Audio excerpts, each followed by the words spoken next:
오늘의 주요 뉴스입니다. 전북 지역에서 돌파 감염 사례를 포함해 코로나19 확진자 20명이 추가로 발생했습니다. 돌파 감염 사례가 2건이 추가되면서 도내 돌파 감염 사례는 6건으로 늘었습니다.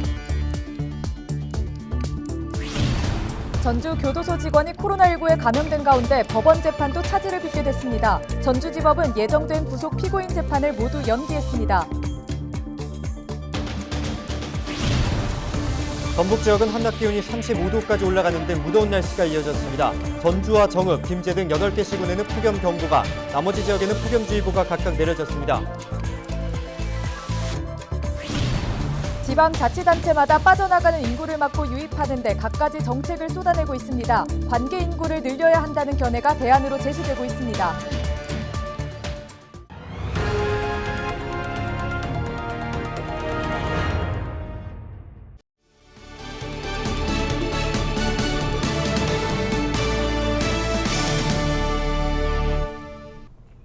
여러분 안녕하십니까? 헬로티비 전북뉴스입니다. 전북 지역에서 돌파 감염 사례를 포함해 코로나19 확진자 20명이 추가로 발생했습니다. 지역별로는 21일 기준 전주 6명, 익산 4명, 군산 3명, 무주 순창 각 2명, 완주와 임실 각 1명이며 해외 입국자 1명도 양성으로 나왔습니다. 불가리아에서 입국한 내국인 1명과 순창 1명은 2차례에 걸쳐 아스트라제네카 백신을 맞고도 확진된 돌파 감염 사례로 확인됐습니다. 이들을 포함해 도내 돌파 감염 사례는 6건으로 집계됐습니다.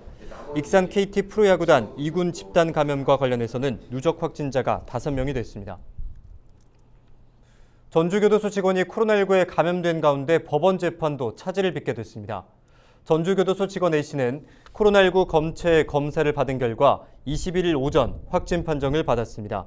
A씨는 앞서 확진된 민원인과 접촉한 것으로 파악됐으며 기저질환 때문에 백신을 접종하지 않았습니다. 보건당국은 교도소 직원 360여 명과 수용자 1,200여 명을 대상으로 코로나19 진단검사를 하는 것으로 알려졌습니다. 한편 전주지법은 이날로 예정된 구속 피고인 재판을 모두 연기했으며 코로나19 확산 상황에 따라 재판 재개 여부를 결정할 예정입니다. 네, 인구 문제는 어느 한 지역만의 문제는 아닙니다. 때문에 지방자치단체마다 빠져나가는 인구를 막고 유입하는 데 갖가지 정책을 쏟아내고 있는데요. 이런 가운데 특정 지역과 관계를 맺는 인구, 즉 관계 인구를 늘려야 한다는 견해가 하나의 대안으로 제시됐습니다. 정명기 기자가 보도합니다. 유진섭 정읍시장이 후보 시절 내걸었던 5대 공약 가운데 하나입니다. 명품 교육과 인문 문화도시 건설로 인구 유출을 막고 유입을 유도하겠다는 게 목표입니다. 이행 방법들을 추진 중이지만 1년이 채 남지 않은 임기 동안 쉽지 않은 과제입니다. 작년에는 전라북도에서 처음으로 저희 시가 1등을 한번 해봤습니다. 해봤고 또 전국에서는 6등도 했는데 1960년대 25만 명이 넘었던 정읍시 인구는 그 뒤로 해마다 줄었습니다.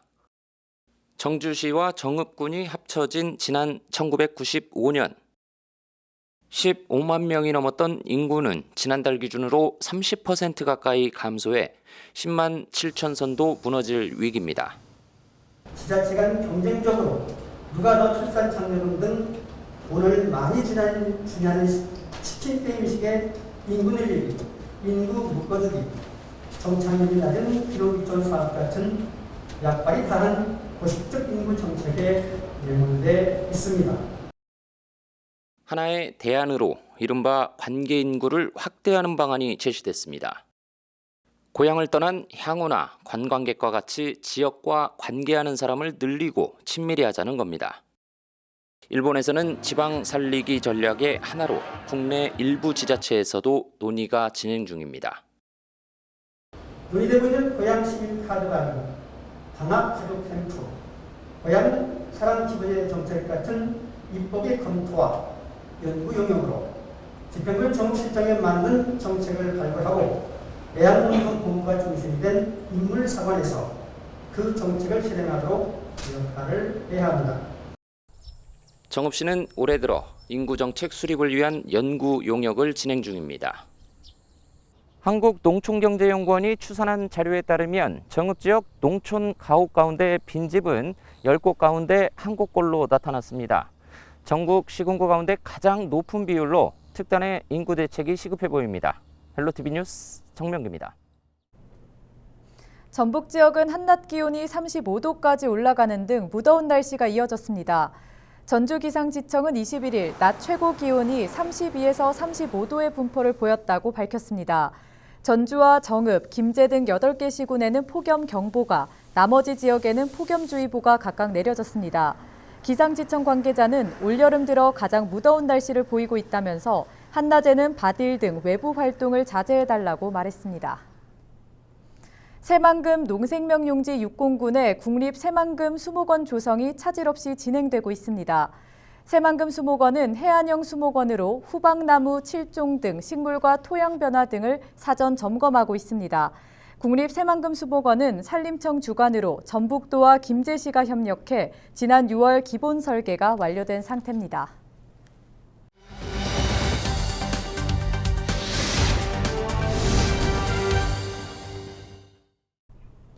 중북의 많은 시민들이 보양식을 드셨을 텐데요. 개고기 식용에 대해서 시청자 여러분들은 어떻게 생각하십니까? 과거부터 먹어왔으니 문제가 없다는 의견부터 먹을 게 없어서 개고기를 먹냐는 의견까지 찬반이 팽팽합니다. 때문에 관련법 제정도 난항을 겪고 있습니다. 거리로 나가 개고기 식용에 대한 의견을 직접 물어봤습니다. 여론은 지금 이재필 기자가 보도합니다. 뜨겁게 내리쬐는 태양. 한국인들은 무더운 여름을 나기 위해 보양식을 먹습니다. 그리고 보양식 중 하나로 꼽히는 개고기는 과거부터 한국을 관통해온 이슈 중 하나입니다. 지난 2018년 동물해방 물결의 의뢰로 리얼미터가 개 도살 금지법 제정에 대한 여론조사를 실시했습니다. 결과는 찬성 44.2%, 반대 43.7%로 팽팽했습니다. 개고기 식용을 반대한다는 시민들은 먹을 게 많은데 굳이 개를 먹어야 하냐고 주장했습니다. 과거에는 먹을 게 없어 개를 잡아먹었지만 지금은 아니라는 겁니다. 특히 개는 현행법상 식용을 위해 도축할 수 없다는 점도 강조했습니다. 먹지 말아야 된다. 왜 예전에는 먹거리들이 많지 않았을 때는 이게 원기회복이나 노인들 뭐 우리나라 사람 전통적으로 뭐 복날에 그런 걸 먹어 더위를 난다고 많이들 먹었는데 지금은 뭐 얼마든지 영양가가 많고 좋은 음식들이 많은데 뭐 굳이 그렇게 뭐 강아지가 가축으로 그게 되면은 뭐 먹는 거에 대해서 크게 뭐 상관은 없다고 생각하는데 아직 강아지나 뭐 그런 게 가축 소나 뭐 돼지처럼 가축으로 이렇게 되어 있는 게 아니기 때문에. 개는 사람과 함께 생활하는 반려의 의미를 갖고 있다며 개고기 식용에 반대하는 시민들도 있었습니다.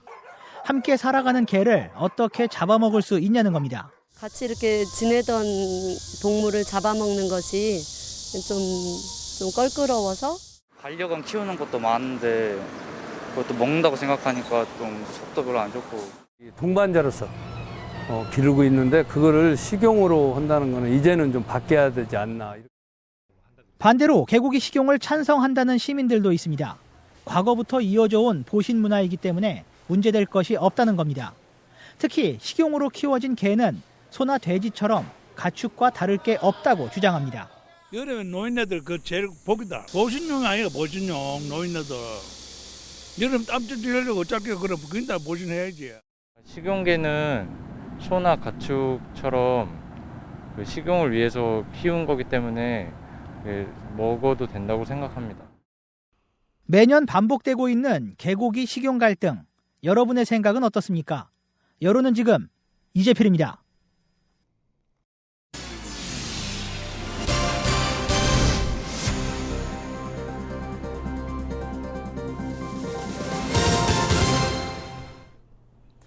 김제시가 취업 청년의 경제적 자립과 지역 정착을 돕기 위한 취업 청년 정착수당 참여자를 추가 모집합니다.